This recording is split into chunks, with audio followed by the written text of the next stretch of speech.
ये गिरावट सिर्फ घरेलू कारणों से नहीं होती है, बल्कि इसके पीछे अंतर्राष्ट्रीय बाजार की एक बड़ी भूमिका नजर आती है। सबसे पहली वजह है अंतर्राष्ट्रीय बुलियन बाजार। देखिए, जब दुनिया भर में ना सोने चांदी के दाम ऊपर जाते हैं तो एक वक्त के बाद बड़े निवेशक जो होते हैं वो मुनाफा निकालने लगते हैं।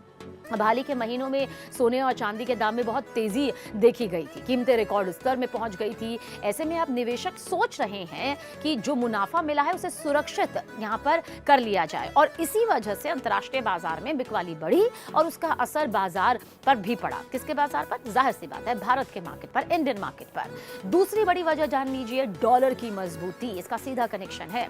इसे बहुत ही आसान भाषा में आप समझिए। दुनिया में सोने चांदी की जो कीमत है डॉलर में तय होती है।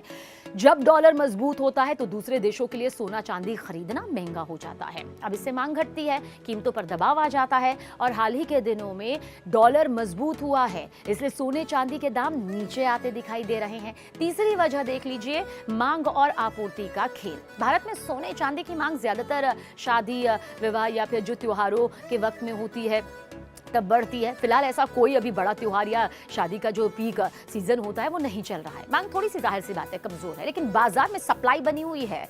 जब मांग कम और सप्लाई ज्यादा होती है तो कीमतें गिरने लगती है, और ठीक वही यहाँ पर भी दिखाई दे रहा है।